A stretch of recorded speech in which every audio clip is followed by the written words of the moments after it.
Hello and welcome. Within the next couple of minutes, we will present a concept for online university teaching using key principles of gamification.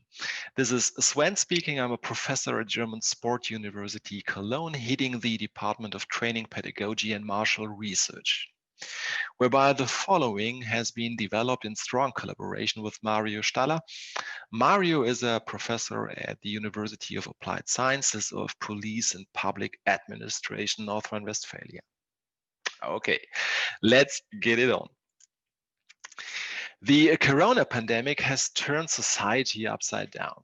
This is true for many fields, for economy, and for almost all institutionalized teaching and learning settings, such as schools and universities. And this is especially true for my university, GSU, where the teaching of practice related stuff, of sports, of movements, of everything that has to do with our body can be seen as one of its core characteristics. And as we have experienced in different fields of society, the corona pandemic has led to a kind of collective helplessness. So, after the officially ordered lockdown in March this year, schools, for example, had to quit physical education, and they quit. Literally nothing was going on then. Gyms had to stop training, and they stopped training. There was no training going on anymore. In this situation, and especially for me as the one responsible for GSU's mandatory self-defense course, the question arose, hey, Sven, where do I teach to fight this summer semester? And of course, the same question arose among my students. So where do we learn to fight in the summer? I will now present the conceptual framework for GSU's mandatory self-defense course PE 2.35, which has been conducted by me in the last summer. I will first illustrate the challenges caused by Corona, followed by the idea which led to a conceptual framework containing several elements of game design. And finally, I will tell you how this concept has been applied in practice. Okay, ready for level 1. The teaching of self-defense is heavily challenged by Corona, since any form of direct face-to-face teaching of practice-related stuff has been prohibited by my university management. All fighting-related courses could not take place as they used to take place. The only option available has been online training. However, the option to teach practice-related things like self-defense online was accompanied by a couple of challenges. The first challenge to address is the issue of a digital infrastructure. Without a concrete and well-functioning digital infrastructure and according tools, nothing could be done. The second challenge is a bit more tricky. How can something that is associated as interpersonal synergy, as something that depends on the direct interaction of at least two persons involving their bodies, so how can self-defense and fighting be imagined as something that could be taught or learned online? And this relates to a third heavy challenge, which is the question on how teaching self-defense online can meet the demands of the respective curriculum. As you can see below, PE 2.35 states that students should be enabled to understand and practically apply basic principles of self-defense. Finally, and fourth, and due to many conversations among colleagues, it quickly became clear that teaching self-defense online irritates existing beliefs and conceptions on how learning works and how self-defense should be taught. To be honest, at this point, the only thing resolved has been the issue of digital infrastructure. With WebEx training and its video function, a technical tool for online teaching has been available at GSU.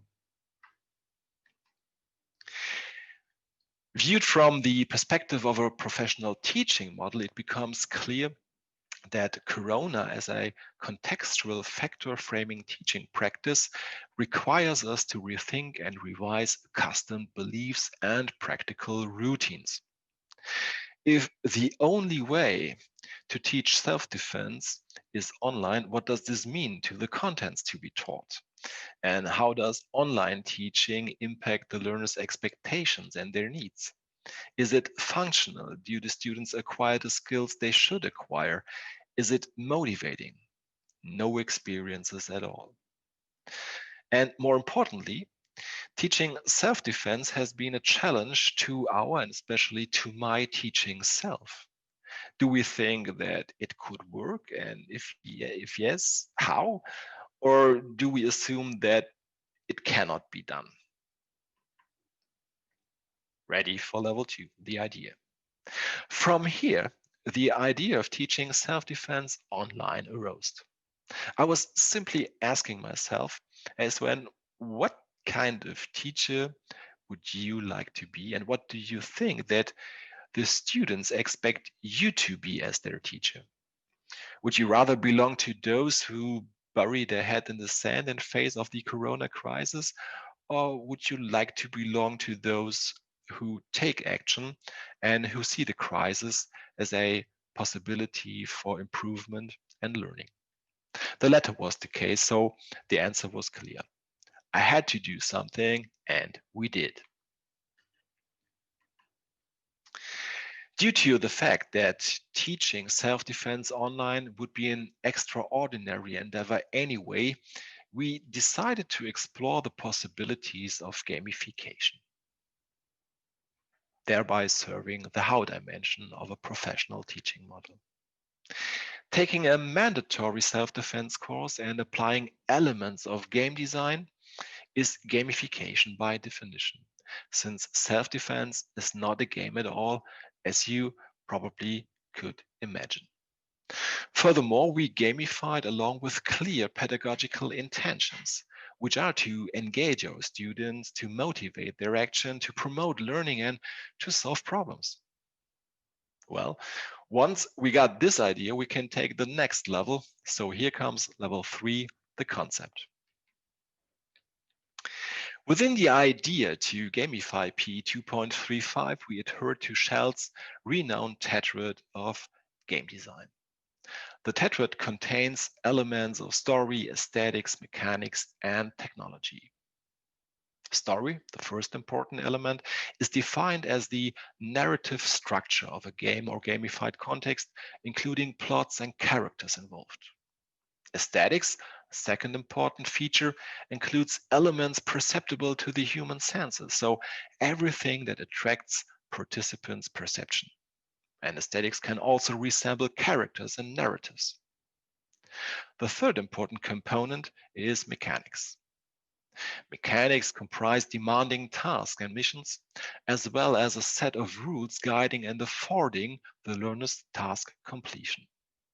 Spending immediate feedback on decisions and actions is also a very important part of mechanics.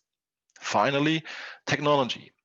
As the hardware and infrastructure of the game, technology comprises in a broader sense all technical prerequisites and means that run the gamified context. However, as noticed before, gamification serves to the how dimension of professional teaching and is strongly interconnected with questions of content, prerequisites of the learners, contextual factors like corona, and foremost, the teaching self, the own belief on what can be done in this situation. With this in mind, we can take level 4. GSU's online self-defense course in this summer semester has been conducted according to this conceptual framework. And here is how it has been introduced to the students in the opening class. Welcome. We are trained to fight the virus. Corona is a challenging task for all of us. We are neither virologists nor politicians, but we will fight the pandemic with our strengths and means.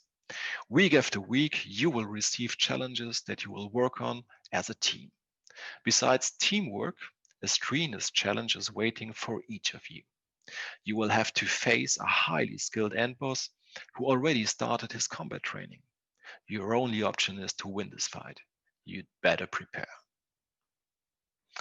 The exposure of the story around the fight against the virus marks the beginning of something totally different to a normal self-defense course at GSU. PE 2.35 had just turned into a gamified learning environment in which students became players. And being typical for a gamified context, the story has been condensed in the title, Train to Fight a Virus, and had been visualized in the logo, so addressing the element of aesthetics, reinforcing the story. Title and logo clearly articulated the prospect of an ongoing series of missions the students had to face on a team and on an individual level. Through the announcement of an end boss, whose level of ability has been demonstrated by showing a short training clip, the students' motivation for fighting and learning had been awakened at an early stage.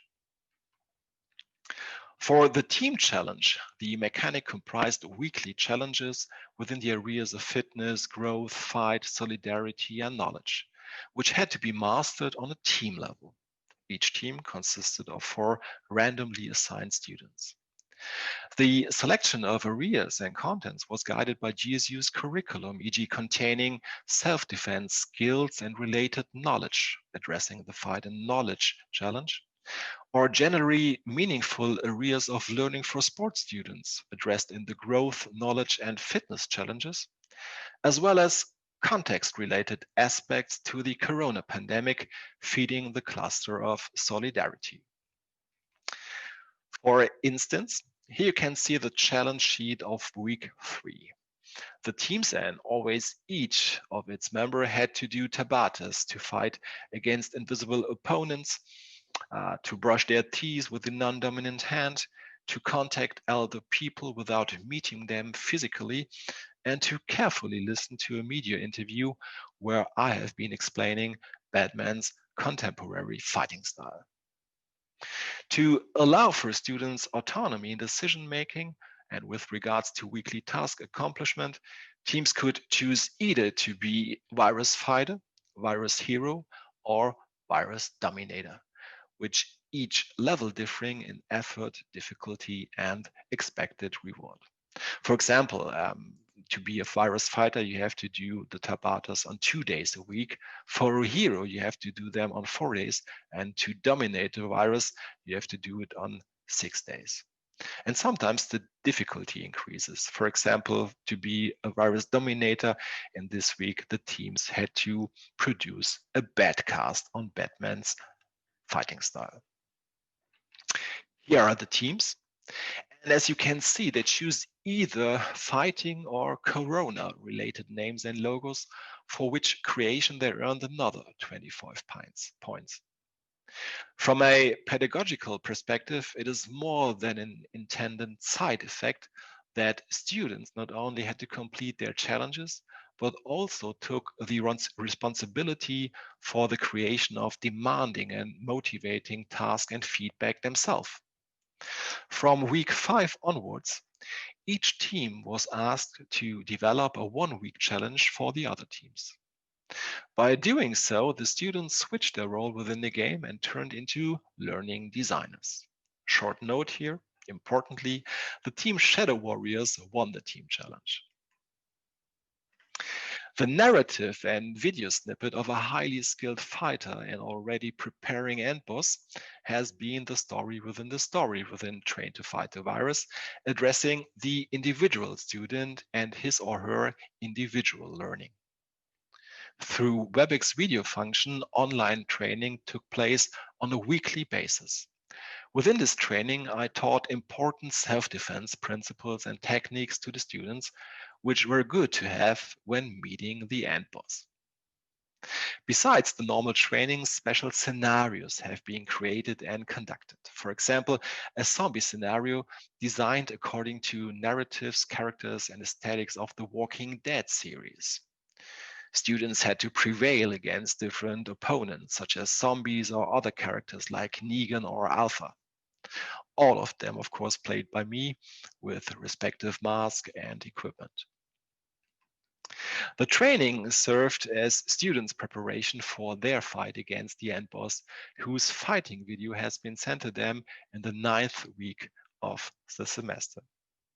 The video depicts Batman fighting against an opponent from its ego perspective, so that should be the student's perspective. Noteworthy, Batman-related hints showed up several times during the semester, for example, within the design of keynote slides showing the Batcave and other things. Here's a snippet of the video.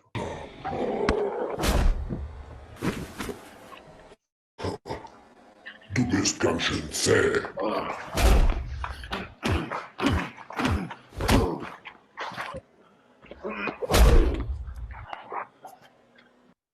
Yeah, so you can see the whole video if you click on the link below. Each student was challenged to identify fitting actions and reactions according to the actions and reactions showed by Batman. And of course, finally, they should win the fight. Students' reply videos had to be recorded and sent to me. As you can see by examples, some students picked up the Batman character and appeared, for instance, as the Joker. Particularly striking for me was that many of the videos displayed a high correspondence of perception and action. For example, a kick launched by Batman, as you can see here on the photo, was defended by a flinch response on the picture right on top, just in time and just in the right distance. Or the necessary mindset was displayed as it was time to fight Batman on the ground, as you can see on the other picture. All of this indicating a detailed examination of fighting mechanics, issues of balance, distance, dynamics, and others. And this would have been the very important information in a presence course in self-defense as well, to learn to couple perception and action. At the end, Krav Maga-based self-defense course PE 2.35 has been successfully accomplished. Importantly, we have only presented the concept here. A systematic analysis of the student's perspective is pending and about to be done in the next couple of weeks. Nevertheless, subjective impressions, along with the fact that students had nominated the course for GSU's Teaching Award, which actually had been received some weeks ago, indicate the potential of gamification in the area of online-based practical teaching. Many thanks.